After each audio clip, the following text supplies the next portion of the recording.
The world is complicated for girls. It's a difficult place for them to develop a strong sense of confidence.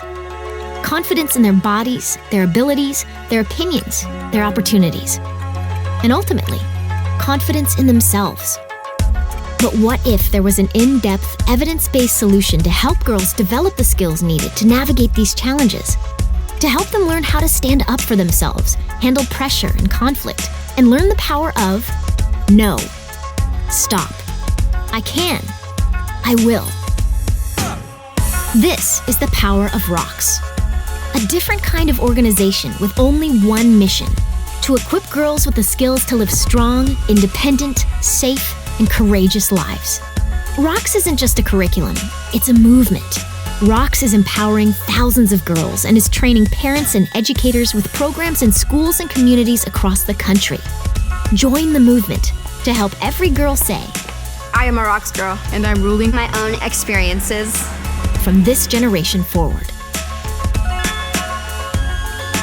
Go to rulingourexperiences.org to learn more.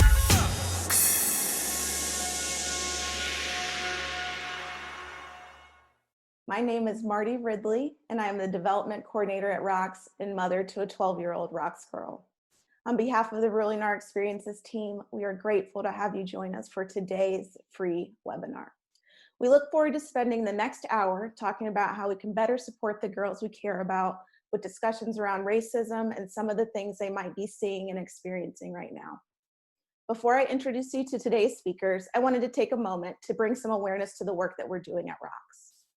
Our mission at ROX is to create generations of confident girls who are in control of their own relationships, experiences, decisions, and futures. ROX has quickly grown to become the national nonprofit leader in programming, research, and education, all focused on girls. We've become leaders in this space by focusing our expertise in 3 areas. The first area is programming for girls. We train and license school counselors and educators to deliver our evidence-based program, and we're working right now to translate the program to a virtual platform in time for next school year for girls all across the nation. The second area is research for everyone. We conduct and disseminate large-scale research. In 2017, we completed the nation's largest study of its kind on girls. We surveyed nearly 11,000 adolescent girls to hear directly from them about the issues they are facing and how adults can better support them. The third area is education for adults. ROX delivers professional development workshops and trainings just like this one, focused on creating stronger girls, safer schools, and successful students. In just a minute, I'll introduce you to ROX founder and executive director, Dr. Lisa Hinkleman, nationally recognized researcher, speaker, author, and expert in girls empowerment programming. Today, Dr. Hinkleman will be interviewing Dr. Tina Pierce, expert in leadership, social justice, urban education, and diversity and inclusion work. Now, I'm pleased to introduce Dr. Lisa Hinkleman and Dr. Tina Pierce. Thank you, Marty, and good afternoon, everyone. We are thrilled that you are spending your lunch hour with Tina and I for this really important conversation. The world is changing so rapidly, and we recognize that our work at ROX is critical to be that it's responsive to what's happening in the country and that what's happening in girls' lives. And we know that so many people have so many questions about where do I start these hard conversations, and I feel a little out of my league, or I'm trying to support these girls in my life who I teach or I parent or I'm a mentor for, and this is a really hard thing for me. And so we thought it would be best to bring in one of our experts. Dr. Tina Pierce has been part of the ROX family for over 10 years. And I was delighted when we were able to connect and begin to think through how we offer some resources to the people who love and care about girls. And so many of you sent questions when you registered for the webinar, and I'm going to allow those questions to lead our discussion. And I recognize that we're all coming from different places. Some of us may have spent many, many years working in social justice. And many of us, this might be our first time beginning to recognize what our role in this work is. And so we don't expect to have all the answers. We don't expect that everyone's doing everything right now. But what we do think is that we have an opportunity to talk about what's happening and what we might be able to do better. So if you're ready to get started, Tina, I'm ready with my first question. Definitely. I just want to take a moment to thank you, to thank the ROX team, the ROX family and community for having this much needed conversation. Let me also express that I am deeply, deeply saddened by what we have occurring in our country right now. We have the death, definitely a murder of George Floyd, Breonna, as well as in our own community, Henry Green, Tamar Rice. So there are individuals who, as a result of systematic racism, have lost their lives. And far too often in our conversations, we have not created the space where we center our young people, where we center our children, where we center our girls to really get and tap to understand what they need and the type of conversations that they're having with one another about what's going on again in our country. So thank you for having this much needed conversation. So Tina, some of the things that that we hear from people who might be coming from a well-meaning space, but they'll use terms like or say things like, I don't even see color. I just see people as people, red, yellow, green, blue, purple. I just think that we all should love people. And or that I'm colorblind, and that I was always raised to just treat people with respect. And so when you hear those kind of comments, what kind of comes to mind for you, or how can we start to think about some of that language and how that impacts the conversations that we're having? So that's a great question to start us off with. First and foremost, it's important to note that race matters. Race is a social construct that has been created, redesigned, alterated, manipulated based on our social historical context. That means that we've changed what race initially meant in the 1920s to what it means now, right? So we've expanded how we define Blackness. We've opened up how we categorize individuals that are coming from multiple race backgrounds. So we give opportunity for people to indicate, I'm multiracial, I'm biracial. We allow them to recognize all the races that make up who they are. And so when we have these conversations around this idea of colored blindness, this idea that color doesn't matter, I want to just see the human, that then devoids my experience as a Black woman, as a Black girl, as a Black student, my experience related to how race impacts how I'm able to navigate in academic spaces, in social spaces. So it's very important at the onset that you check that language and recognize that I see your race, I see your experience that you're having because of your race, right? And that experience, again, as the onset of this conversation, I noted that we have the murder of some individuals because of race, but we also have people being out bird watching and the police being called on them because of their race. When we talk about the impacts that we're seeing with our Black and brown girls being pushed out of the classroom, that's related to race and how Black girls and brown girls are perceived to be aggressive, or, to have these very opinionated ideas and to be very passionate speakers. So at the onset, again, it's important that we recognize and we see the race of individuals, and then we see and recognize the impact that that race then has on their lived experience. Can you talk a little bit more about what you just mentioned of, I know we have educators who are joining us today, and when you talk about Black and brown girls being pushed out of the classroom or having different experiences in school than their white counterparts, can you dive into that a little bit about what is systematically happening and what that's about? So systematically, and absolutely, Dr. Monique Mitchell has done some great foundational work around this idea of push out. And what we have happening is Black and brown girls, again, because of racial bias and stereotypes that have been created around how Black and brown girls carry themselves, is this idea that's biased, this stereotype that Black girls are aggressive.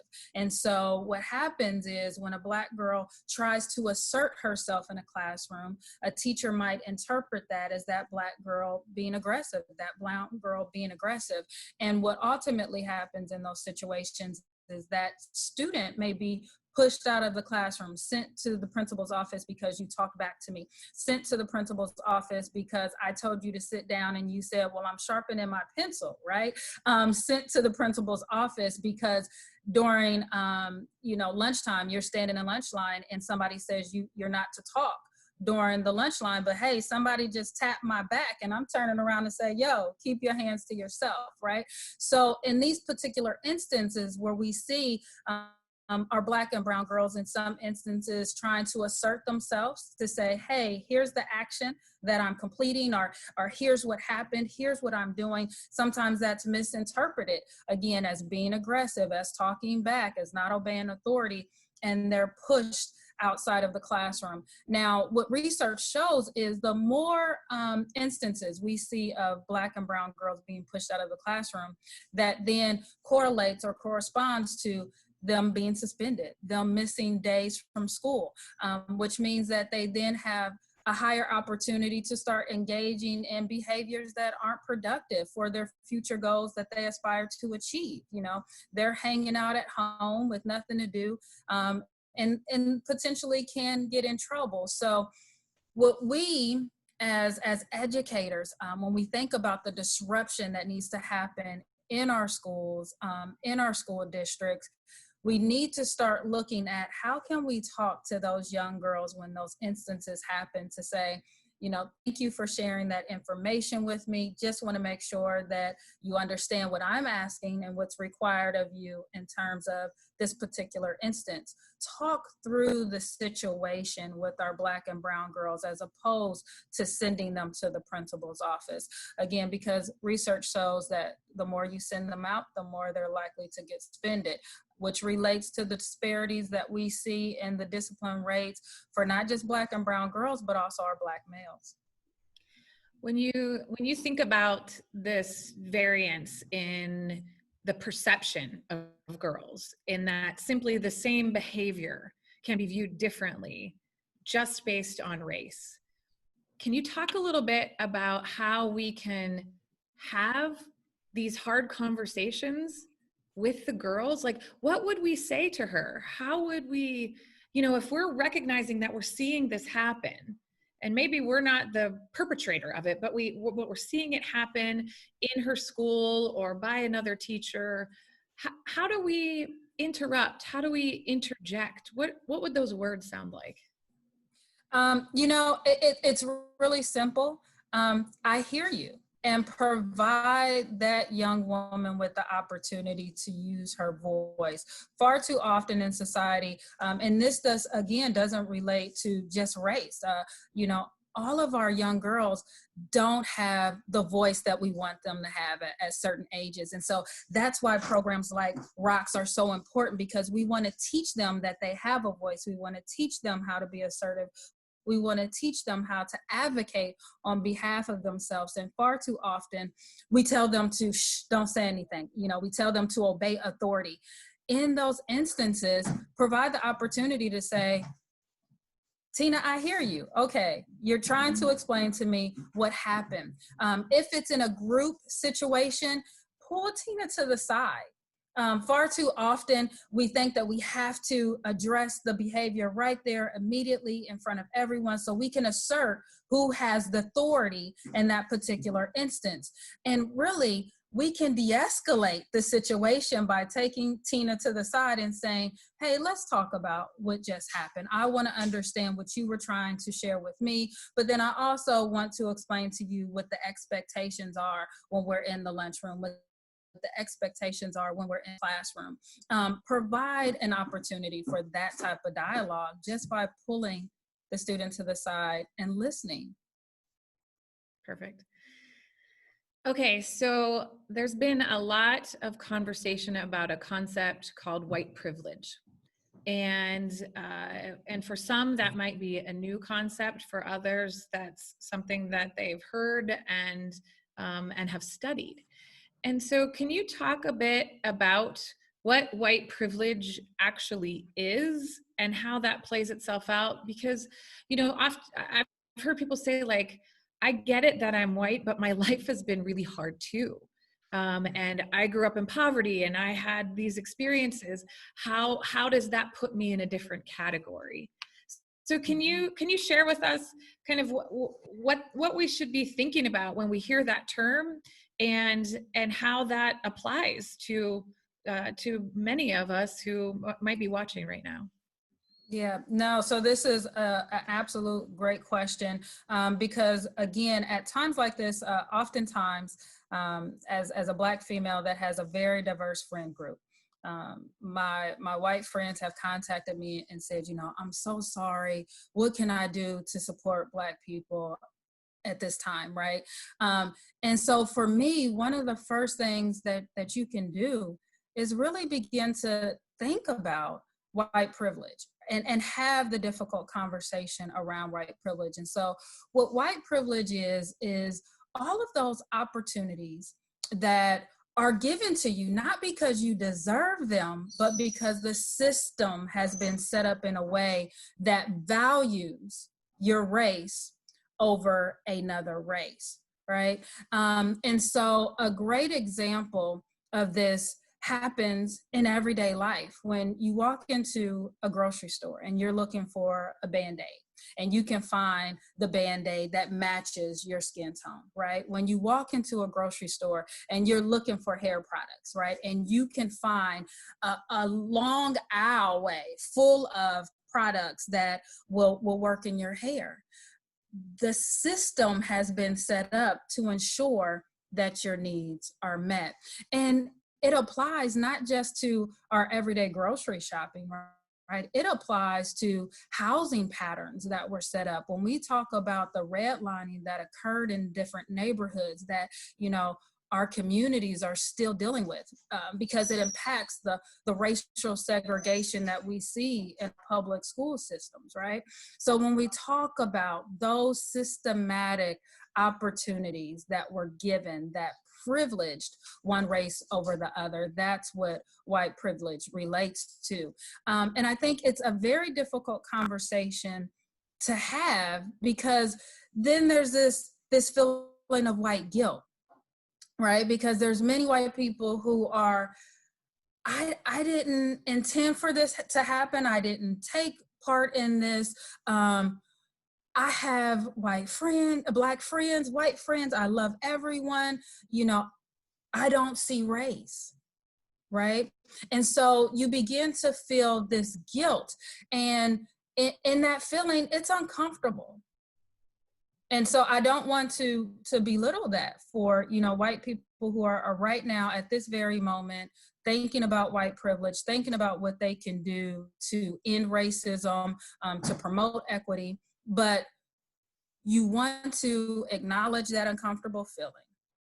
And you want to then become so moved by the uncomfortableness, your life so disrupted by the uncomfortableness that you want to change it, right? That you want to change the system in such a way that provides opportunities for everybody to be able to be successful and achieve the American dream, as we would say.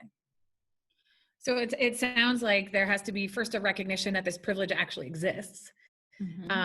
And then have to get kind of fired up about it to recognize the inequity that that exists across the society. But then I have to put that into action somehow if I actually want to make an impact, if I actually want to promote some kind of social change. So what do I do with this white privilege that I have? So first and foremost, it's a journey, right? So I don't want people thinking, I've attended this webinar, I've got some great information, I'm fired up, let's go out here and let's keep the movement going, right? So it's a journey. So, take small steps every day. For example, one of the best things that you can do is to expand your network. If you just for a second reflect about your friend circle. How many friends do you have that are from another race, from another culture, from another ethnicity? And expand your network of friends. And I'm being very intentional with the word friend. With a friend, you'll be able to have those deep conversations. For example, when you watch Blackish and you see the narrative and the lived experience of Black people, and you're not quite understanding, like, okay, what is it about these crease guards that are going into Air Force Ones? Help me understand, right? You can have that conversation with a friend. When we talk about, for example, our president indicating that one of the next campaign rallies will be held on Juneteenth in Oklahoma on a very significant day and a very significant part of the country, land that is important to African Americans. You need a friend that you can go to and say, I don't quite understand the importance. Help me understand that. Explain that to me. A friend will be able and willing to have that conversation with you. And if that friend isn't able to, they'll connect you to someone who can help you have that conversation. So definitely expand your network. And make sure that you have a multiracial friend group. I then encourage people to definitely read. There's a variety of different books out. One of my favorite books that I like to point people to is The New Jim Crow. Michelle Alexander so eloquently lays out in her analysis of the preschool to prison pipeline, the challenges that are faced by our African-American male community. Again, we're seeing these also happen for our Black and brown females as well. When we talk about this pipeline into prison, it's affecting a larger proportion of our Black and brown population. So we don't want to say that it's just Black males who are affected by this, right? It's Black females as well as their families. But she lays out, again, systematically, so you can understand how we went from being second-class citizens during the time of slavery to Jim Crow laws being implemented that also legally, again, relegated us to the second-class citizenship state. But then, when we get to the Reagan era and this war against drugs, and we talk about policies that were implemented, how those policies, again, have resulted in us being regulated to second-class citizenship, because once you are in that system, in many instances, once you have been labeled, identified as a felon, it's harder for you to get a job. It's harder for you to find housing. If you don't have housing and a job, how can you take care of your family? How can you take care of yourself? It's harder for you to then go to school and apply for those student loans, to apply for those scholarships and opportunities. So take the time to, again, do some reading. We know that we live in a busy society, and some people may say, I just don't have the time to go through and read all of these books. There are some phenomenal documentaries that are on Netflix and Hulu. When we talk about 13th, again, an excellent analysis that lays out how we've created this second-class citizenship for many African Americans in our community. When we talk about our young Black girls and what they experience around race, the hate you give, is an excellent, not just book, but we also have a movie that also, you know, shows what the impact of race is, how it's affecting our young girls. And what I like about that particular example, The Hate You Give, the book and the movie, is that there's also this opportunity for us to talk about colorism when we're dealing with having this conversation with Black girls. So the way that the young lady is depicted in the book, she is a darker complected African-American female, but the way she's depicted in the movie, she is a lighter skinned African-American female. So it then allows, you know, you to begin to question colorism, and how does colorism even start to play into this discussion of race and racism, and what is seen as better by society standards, right? And how we have to fight that entire narrative. So one of the three important things to do is definitely expand your network of friends. Do the work that's necessary by reading. If you don't have enough time to read, watch some solid documentaries, exposing you to the lived experience of Black people. Freedom writers, there's so many great documentaries out there. When we think about when's the right time to have these conversations with girls, when is developmentally appropriate? What are the conditions that need to be in place for us to bridge these hard conversations? I know for parents of color, they don't have a choice to talk to their kids about racism. And sometimes white parents might put that off because they don't know where to start. And so from a developmental standpoint, where are kids best able? When are they ready to engage in these conversations in ways that we might think could scare them? And I'm speaking for all kids at this point. How do parents and teachers who are even teaching elementary school students begin to think about the ways to engage and how to engage in conversations that are developmentally appropriate for kids? Mm-hmm. So there's never this not this magic time to have the race conversation, you know, where you create this fishing trip or you go on this picnic and you're determined to sit down and talk about, well, here's the historical significance of why we don't use the word picnic, and here's what picnic meant to Black people. And so no, there's not this perfect time to have the conversation about race. It's a conversation that should start as soon as possible, and it should start by the introduction of books. I don't know if there are a lot of people in the audience today that were able to see the short film Hair Love. In that short film, and it's also a book, you have a young girl and her dad who are going through the trials and tribulations of kind of doing her hair and all the styles that she can do with her hair. And for that's an important conversation to have on so many levels, and let me break it down and help you understand why. I'm the mother of four beautiful Black children. And from the time they could talk, I always told them, do not let people play in your hair. Do not let people play in your hair. That's a cultural thing for us. Stay away from my hair. For our Black males, there's a tendency to rub the top of their heads, right? And this comes from our days, again, of slavery, Jim Crow, where it was okay for just a man to walk up to another man or to a young Black boy and start rubbing their hair.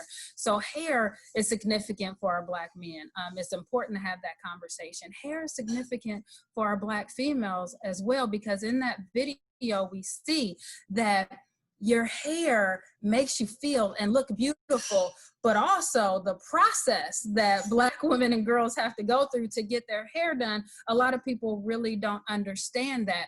And so in exposing just that piece for a young child to understand, well, why is my hair a different texture, a different color, and why can she do all of those different styles with her hair that maybe I can't do with my hair? So with my boys, it was always, don't let people rub your hair. But with my girls, it was a little bit different.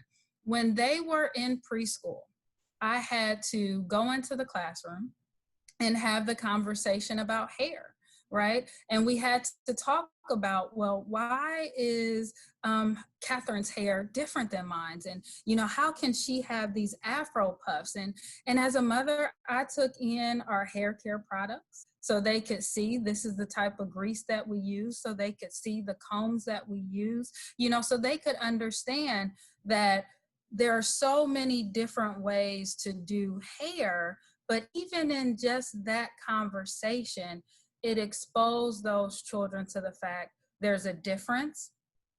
That difference comes with a special feeling, right? Because when you get your hair done differently, it makes my friends feel special. But now, as Catherine or Michelle's friend, I know the process that you've gone through to get your hair done. I know why you don't want me playing in your hair anymore, right? So just in that gives the opportunity to have that conversation, and to have that conversation at a young age. When we talk about developmentally, oftentimes our society is real big on play dates. That's like the first thing when you have a kid. It's like, oh, who can I have play dates with? We about to have these play dates. You going to this preschool, I'm going to this preschool. Take a moment to think about, how often do you invite someone of a different race to those play dates? Because as your children grow up with people that are different from them, they're becoming comfortable around them, right? They know more about them. They're beginning to understand the different cultures that they're around, right? So having those opportunities to have those play dates. Now, as children and students get a little bit older, when they move into school, when they start to ask the question, why are there no Black students in my classroom? One thing that has always inevitably happened with my children, with the students that I teach, when they get to that middle school age, and all the Black kids are on one side of the cafeteria and all the white kids are on another, right? The question then becomes, well, why don't we eat lunch together? Why is there this separation? Have the conversation around, well, why do you think that is? Why do you think there's that separation? If you can promote mix it up lunches in your schools, where you're encouraging the students to sit at a different table, to talk about nothing serious at that point, but just about, what's your favorite basketball team? What's the latest book you read? What's the latest movie you went to go see, and why? Create opportunities for students to see the commonalities that they have at that point, right? Because developmentally, you want to do something that separates you, that shows your uniqueness. But at the same time, we need to remind them that commonalities are what bind us and bond us together. As we walk into high school environments, provide opportunities for students to have critical dialogue around race. And oftentimes we look at our state standards and we say, hey, we put the piece on Emmett Till in there. And we reviewed what those horrific pictures look like. And students understand the impact of Jim Crow and the impact of racism. But let's be real, that didn't stop. For our Black and brown students, George Floyd is their Emmett Till. Tamir Rice is their Emmett Till, and it's continuing to happen today. So if we can't connect the historical examples to the contemporary lived experience, then we've missed the mark, right? We haven't provided students with a powerful, meaningful opportunity to really interrogate how race impacts their life. We have to be able to have those conversations. And oftentimes those conversations aren't always the obvious topic, right? It's not the obvious topic of how do we engage with the Black Lives Matters movement. It could be something subtle. how do we begin to talk about food deserts in our urban communities and neighborhoods? How do we begin to talk about food insecurity that impacts many of our Black and Brown communities, right? How do we begin to talk about the employment rates that we see that affect our Black and Brown families? How do we begin to talk about those academic achievement gaps that have historically, existed in our schools? And then when our schools start to decrease that gap, why don't we acknowledge it and highlight it enough, right? So there's those larger issues that we can gravitate to around, again, Black Lives Matters and the movements that we have going on. But don't just gravitate to those issues and overlook, again, those other issues that are impacting our students' lives before they even walk into the classroom, right? Why is there a police officer in my school? And why does that police officer always assume that I'm doing the wrong, that I'm in the wrong, that I'm somewhere I shouldn't be, right? When you think about the cross-cultural interactions of a white educator having conversations with students of color, how does that look different? What are the things that that we should be paying attention to when we're having cross-cultural interactions, and how, what is our responsibility in that space? We know we want to do this. We recognize that we're fired up. We might not know everything, but we want to get started. But there could be something that holds us back because we don't feel like we're the expert. We're afraid we might say the wrong thing. And so it almost paralyzes us from taking any action. How would you offer suggestions there? So one, you want to definitely acknowledge that you're not the expert. If there's opportunities for you to team teach with a colleague, I think one thing that COVID-19 has shown us is that the capabilities of not just our educators, but also our students to use technology to bring in different resources into the classroom, different lessons into the classroom. Keep that. If there is not a Black colleague at your school, but there's one at a neighboring school, and you all can team teach a topic together, and you can do that through technology, definitely do that. Because again, you want to recognize that you're not the expert. You also don't want to project, right, that you understand it all, that you get it, that you're the down teacher that is so in tune, like, right, that, oftentimes, and there's multiple examples that I can give of this, but oftentimes, it's this idea that I want to be the cool teacher, right? I might be married to, a black partner, or, I might have the biracial kids, so I get it. You might get aspects of it, but you don't get everything. So you have to acknowledge that you're not the expert. Listen with humility. Students will share some things that make you uncomfortable. And in those times, again, you may have to just sit and acknowledge the discomfort and appreciate that the student shared that and validate what they might be feeling. So show empathy, right? Once you're able to kind of get those elements in check, you then need to move to classroom management, right? So you need to understand the dynamics of your classroom. If you are teaching about race to a predominantly white class, how do you need to ensure that there's no jokes, that there's, that the topic is taken seriously? If you're teaching predominantly Black class and you're a white educator, how do you enter into that space authentically?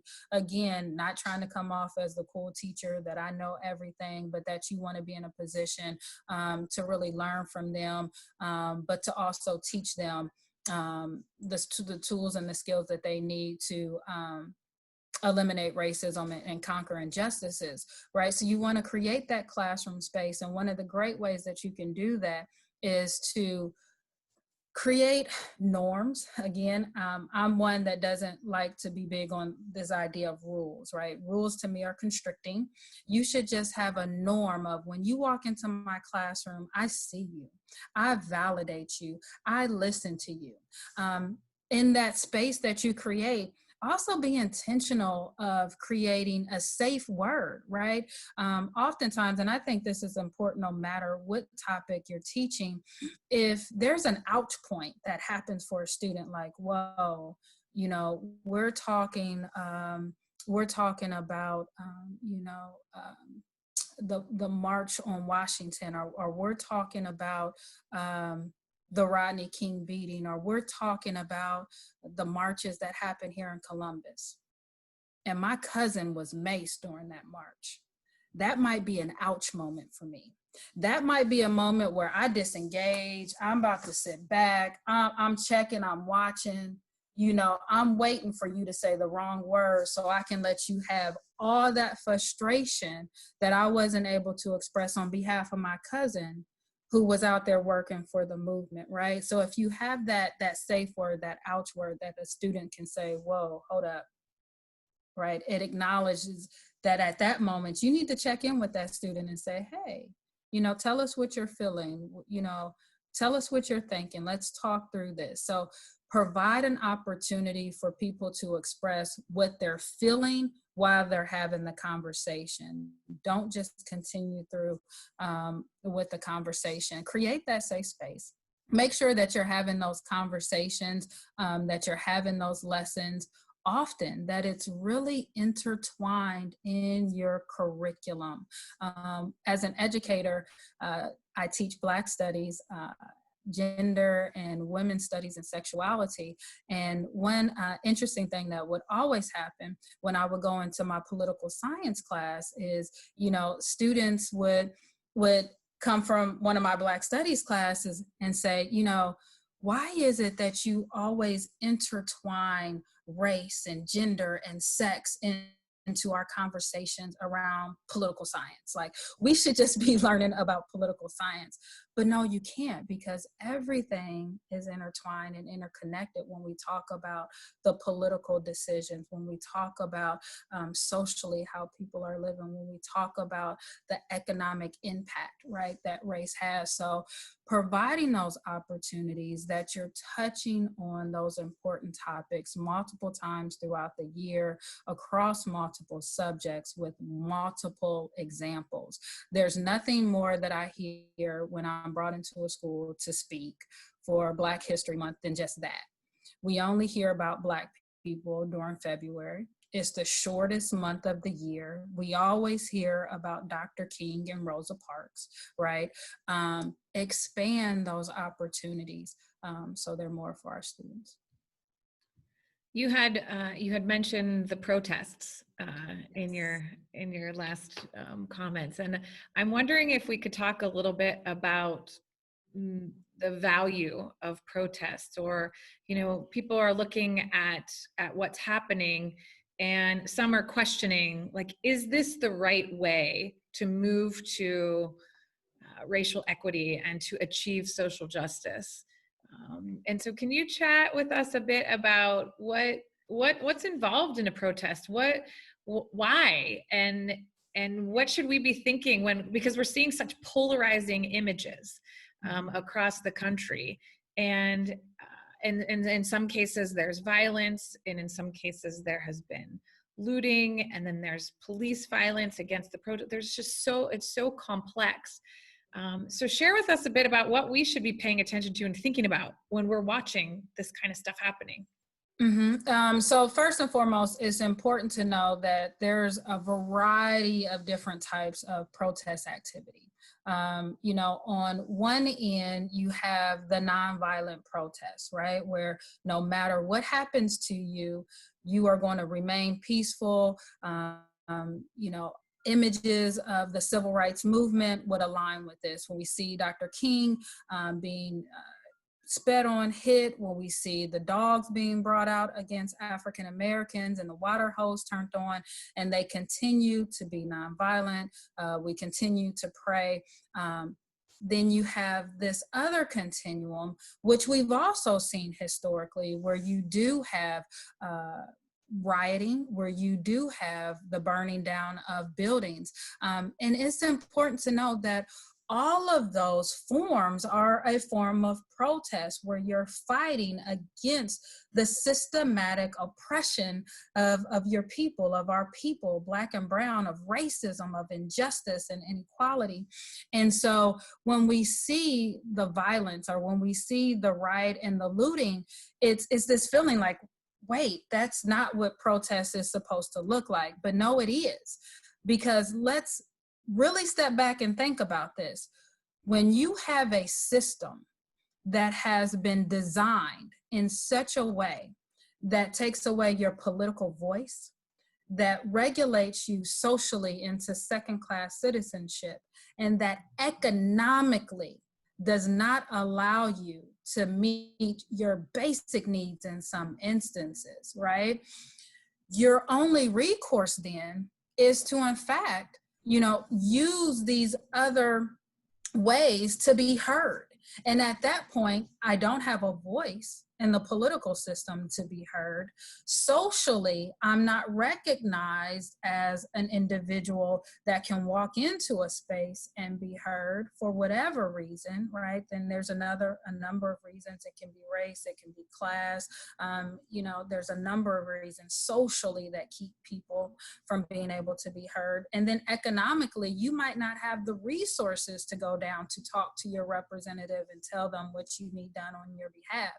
But what you will have, right, is if I engage in this activity of rioting, if I engage in this activity of breaking a window, someone will hear me then. And Dr. King so eloquently said it that, rioting, and I'm going to paraphrase his quote, but rioting is a way for the unheard to be heard. That's your recourse to be heard. What we as a country and as a nation have to begin to really deal with is, why is it that is the only way to be heard, right? Why is it that at this day and age, when we look at the primaries that just occurred in Georgia, are individuals standing outside for hours in the rain waiting to vote, and there are not enough machines for people to vote on? Why is it in the state of Ohio do we continue to purge our voters list and take people off our voting list when they should be on that list? Why do they not have a political voice? When we talk about the economics of it, what is it about our economic system and institution that we don't have thriving Black businesses throughout our country, that we don't have thriving Black communities throughout our country? It's interesting, and I'm not sure how many people in the audience are familiar with Killer Mike, but my family and I watched one of his episodes, and if you're not familiar, just type Killer Mike into your Google and you'll see it. And in one particular episode, he tried to, for the entire day, everything that he purchased, everything that he used to be Black owned, and he couldn't do it. He couldn't do it, right? Even down to the mere him going to find a bike. Is there a Black owned bike shop? Is there a Black owned used bike shop? Is there a Black owned cell phone company, right? So think about just that mere fact. Economically, how much power do our Black and brown communities really have, right? To be able to direct what they want their communities to look like. And when I say direct, I'm thinking about Black owned and brown owned grocery stores where they can hire individuals in their communities. I'm thinking about the fact that we do have these bike share programs in the city that are spread throughout our neighborhoods, but where are those bikes fixed at? Right? Do Black communities own the bike shops that are fixing those bikes? Or are those bikes sent out when the chain breaks or when the tires need air in them. Our Black businesses and restaurants, how are they able to thrive? What sides and areas of town are they in? Do they have adequate parking? Do they have adequate lighting? Do they have to close at an earlier hour because, again, they don't have adequate parking or adequate lighting, right? So we have to be mindful on all of those levels and question, why don't people have voice? Why can't they be heard? What is it about our political, social, and economic systems that we need to change so people can be heard? As we think about our responsibility to equip girls to be able to use their voice, to address inequity, to address microaggressions, to address situations of overt racism that they're personally encountering or observing. What are some strategies for us as adults to be thinking about in that space? But then what are also the ways we can help girls learn and practice those skills in a safe way? Mm-hmm.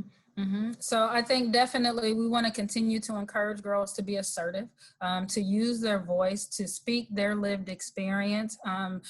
They need to own their narrative, right? So I always tell young girls, also young boys as well, but I also tell young girls, own your narrative. Do not let other people tell your narrative or what you're experiencing. You need to be able to speak that for yourself.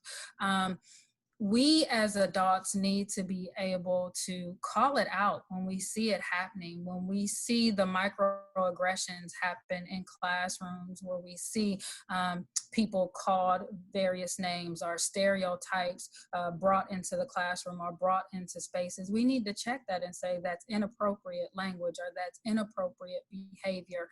When we see our friends and colleagues doing it, we need to be able to check that language as well.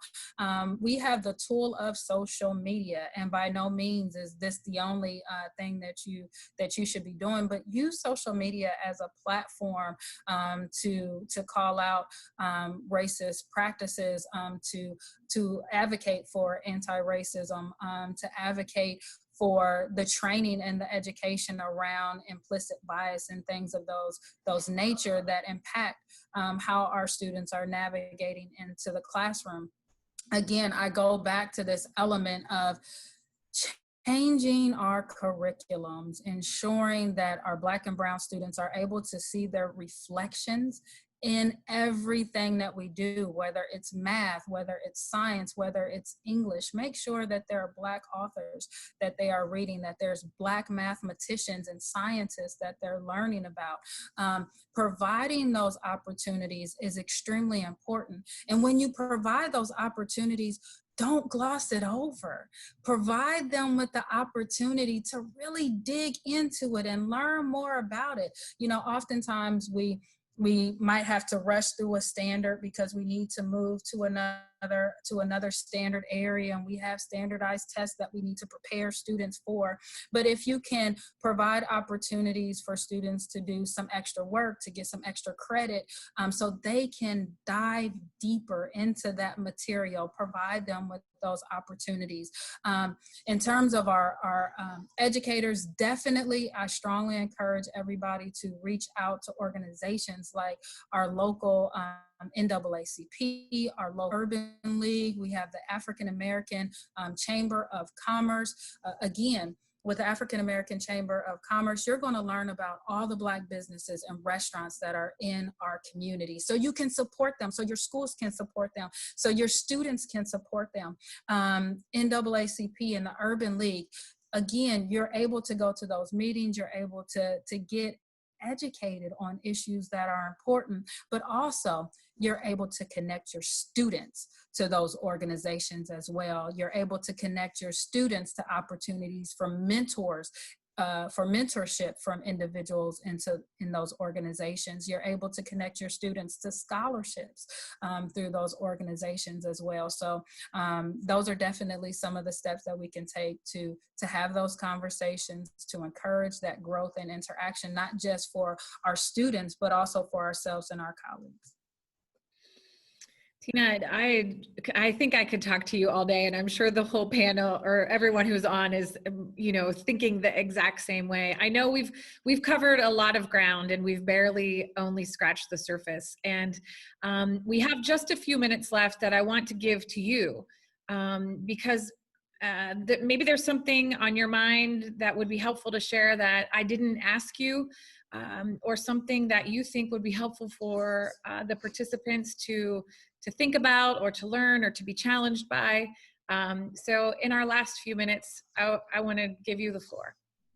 I did not mention that one of the things that we can also do, and this is not just in the classroom, but also just in everyday life, is to organize conversations with our friends and our families around the issue of racism, around the issue of inequalities and injustice.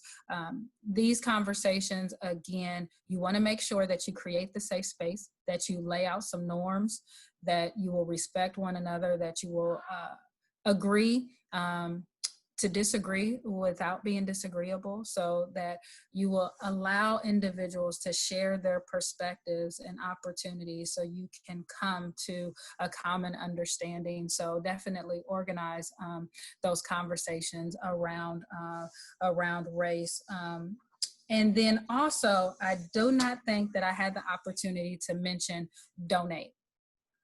Donate. So when we look at the work that ROX is doing here with our young girls, being able to help them increase not just their self-esteem, but also gain the skills that they will carry with them for the rest of their lives. I can't tell you what I've seen in our young girls when they are assertive and they're confident and they're able to articulate how they feel. It inspires me beyond measure, right? And then when we move into self-defense and they are comfortable protecting their bodies at all costs, and I know I can protect my body, it gives them an overwhelming sense of responsibility, in that I can protect myself. I can also share this with others around me so they can protect themselves with that responsibility and confidence. And so it's important that we donate to organizations like ROX that are doing this great work to prepare our young girls for the future that lay ahead of them, that we donate to organizations like the Worth Foundation that provide opportunities for young students to have these critical conversations around race, that we donate to organizations. We have the Columbus Fund, which is working to help bail people out of jail and helping to cover court costs for individuals that were involved in the protest. So make sure that if you can, that you're providing financial support for the organizations that are standing as the vanguard to educate, to build bridges, and to move our society forward by fighting again racism and injustices. Oh, Tina, I'm so grateful to you. I'm so grateful for our friendship and for our professional relationship and for all that you have given to ROX over the last decade. And you have helped shape the organization that we've become. And for that, I am so very grateful. To all of you who've joined us today, I thank you for making some time. We'll be following up with you with a very quick survey with some resources that we've compiled. And we'll make sure that we include or have links to many of the things that Tina mentioned as well. And we want to keep the conversation going. We know that there's additional work that we can be doing on behalf of girls in the community, and we want your feedback on what is best and most helpful for you in these spaces. And we thank you for joining us. Please stay engaged with ROX. You can follow us on social to hear the next things that will be coming up. And once again, so grateful to Dr. Tina Pierce for her expertise in this space in such a timely manner, and appreciate your willingness to jump in to have this important conversation with us.